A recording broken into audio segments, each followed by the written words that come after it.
You and Your Health is brought to you by Doctors Save a Life Foundation.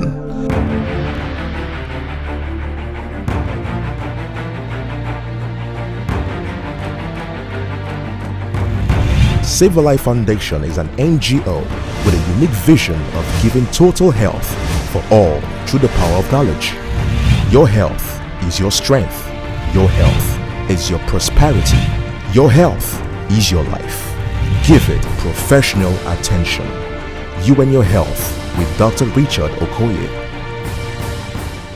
Hello, welcome to You and Your Health, a program being sponsored by Doctors Save a Life Foundation, a non-governmental organization with a clear vision of giving total health to the people of Africa through the power of knowledge.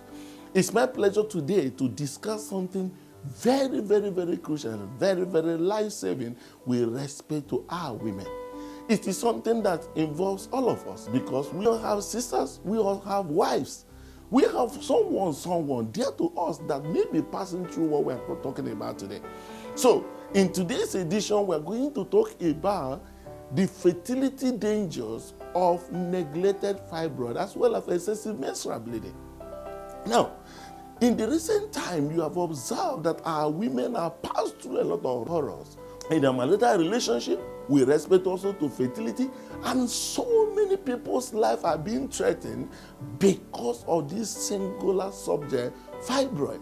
Regrettably, because of poor professional information available to people, you know what happened? So many people have been living in a lot of misconception about this subject. So many also have been deceived by a lot of things going on in the society. And today I tell you, I will open your eyes to see certain things regarding this particular poorly understood subject, fibroid, and the implication and complication of this subject if not well attended to in the right time and with the right approach. Are you with me? Now, you could understand with me, there are a lot of misconceptions our people have. You must have heard some people say, I have fibroid. I was told I have fibroid, but the fibroid is not in the womb. If it's not in the womb, where is it? I know you would like to know. That I will show you right now in this particular video. All right. And also you will hear some people say, they say, if I do fibroid operation, I will either die, or if I do fibroid, I won't get pregnant. And so many people will be afraid of taking this thing off at the right time. And eventually, what they feared most eventually happened in their life. Now, let me show you the fertility implication of neglected fibroid. One thing you should understand is that every fibroid, contrary to what you may know, every fibroid is in the womb, except in a very rare one they call ligamentous fibroid. That is not a subject because it's quite rare. Now, listen. Every woman's womb has 3 layers. Now, look at this. Every woman's womb has the inner layer, you call it submucous. You have the muscle layer, you call the intramural, the myometrium. You also have the outer layer, you call the subserous layer. Now, I will tell you something. Fibroid can grow in any of these 3 layers. One that is closer to where the baby is, where the baby stays, that's the inner side, you call it submucous fibroid. And also the one that is at the muscle level, you call it the intramural fibroid. On the one that is on the outer coat of the womb, you call it subserous fibroid. Each of these fibroids can grow. They also have their individual implication. Nevertheless, every fibroid is in the womb. Come on, let me tell you something. If you're a woman and you make a fist this way, this your fist represents the actual size of your womb. All right? And this particular womb, originally as God made it, is behind a particular bone here. If you press somewhere here as a woman, you will meet a particular hard bone. It's called pubic symphysis. The womb is behind this bone, and this bone serves as a protection to the womb. That is to say, under normal circumstance, nobody can access your womb. You know this crazy thing they say, I want to turn your womb, I want to reset your womb. Trash. It has no professional principle backing that. All right? Now, what happened? Most of those people you see with big fibroid extending into the body and all those suju things, listen to me, it is the womb that was very small, fibroid grew into it and begin to stretch it and stretch it and stretch it. Now, what is the implication of fibroid being neglected and allowed to stretch? Is there any fertility implication to that? Now, one, fibroid can cause a woman not to achieve pregnancy by 4 major impacts on the womb. Number one, it can scatter the architecture of the womb, making the womb very, very unconducive for a baby to be there. 2, it could block the fallopian tube. By reason of blocking the fallopian tube, it will not allow the sperm and the egg of the woman to meet. Okay? Another one also, it could cause excessive menstrual bleeding. And by causing excessive menstrual bleeding, it will not allow the womb to get prepared against the ovulation date. And also, there's one other one that is called submucous fibroid that grew where the baby will stay. Let me show you the hysteroscopic picture of that. If you look at this fibroid, it's right inside the womb, and tell me how a baby will be in position to be here. This will not only cause infertility, it will also cause miscarriage, because it will not allow the baby that ought to be here. You will say, well, what are you doing? Get out of here. You understand what I mean? So when the fibroid is allowed to grow and scatter the womb, can you have a look at this one? Look at this. This is a very one with a very big tummy. And look at what is here. Look at this other one. Look at this other one. These are fibroids that started very little and grew to a point where these women are carrying this thing like a body. Do you know that this very big fibroid some years back was as small as this other one? But this was left and the whole thing keep on growing. So many of them are depressed. If you see their beauty, they can't be happy. They can't just be happy because there is something they are thinking about. They have done so many things and they don't know how to go about it. And I will tell you what you have to do when it has to do with removing the fibroid and removing it on the right time. If you have watched our last week video on the issue of deception on the treatment of fibroid, I made mention that there is no known drug that could be in position to take fibroid off the womb or melt the womb, but you can only remove it by surgery. And I put up an acid test, and that acid test said, if you are to take anything, go and do pelvic scan. If the pelvic scan measure the size, you go and take all kind of trash you are taking, but go back again to check if the fibroid is there or not. And I pointed out one thing, that today, apart from the open surgery, that there is what is called laparoscopic myomectomy, laparoscopic removal of fibroid, which gives the opportunity of removing the fibroid without cutting the body open. So there is no reason for our women to remain in fear. And by reason of the remaining in fear, neglect the fibroid and the entire womb is destroyed. No. It is time for us to move our women towards safety and issue of stability in their marriage.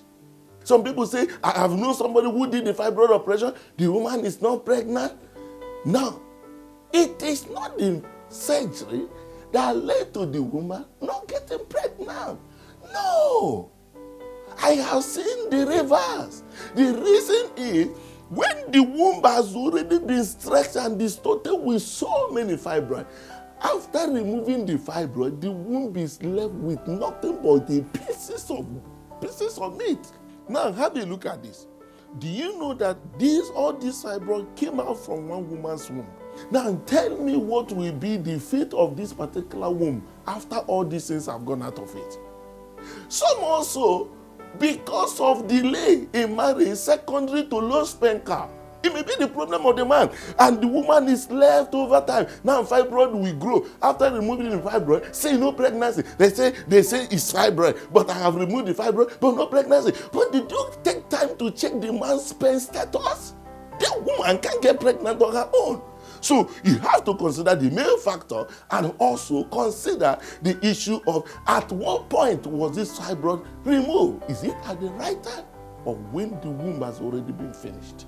Now, with laparoscopy, most of these things, some women will say, don't go and do the fibroid.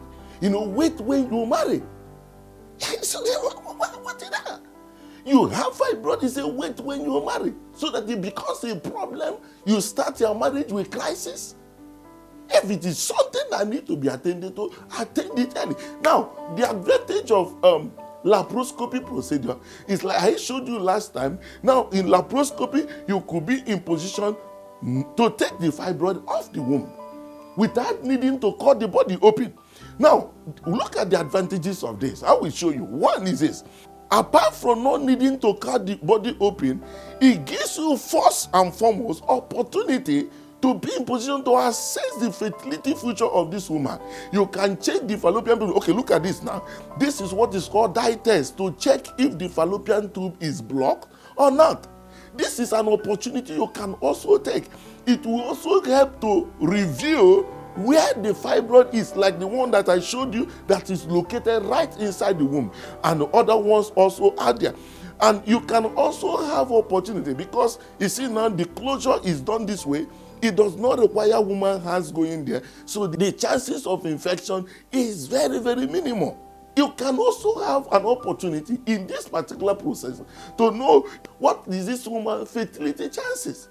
Are there other factors apart from fibroid that may be impending or contributing to this woman's fertility problem? Is there anything like ovarian cyst there? Is there anything like blood fallopian tubes? Is there anything like addition of this? And also this gives you opportunity whereby you can release some of these additions, and you can also be in position to open up the fallopian tube where it is possible. If you look at it now, you see there is overall minimal blood loss. So the issue of blood transfusion is also not an indication here. In most cases, it can be done without a single blood transfusion.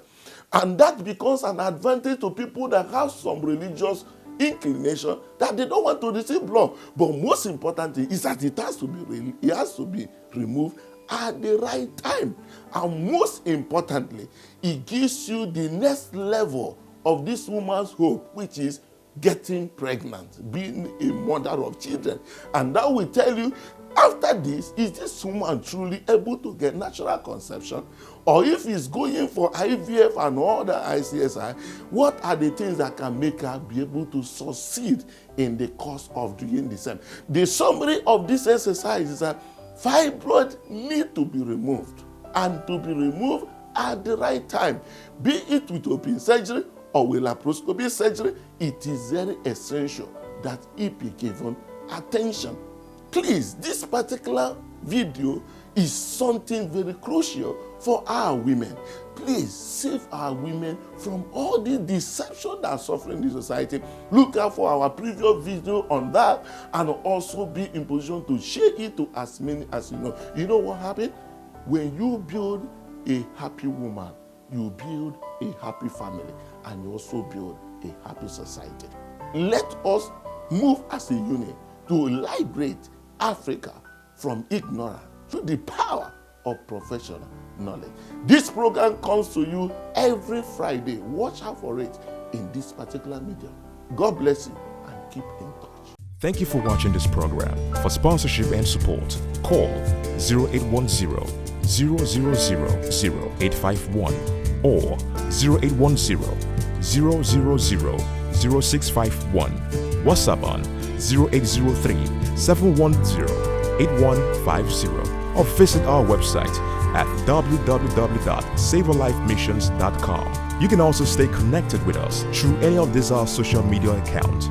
Join Save a Life partners to build a healthy family and a healthy society.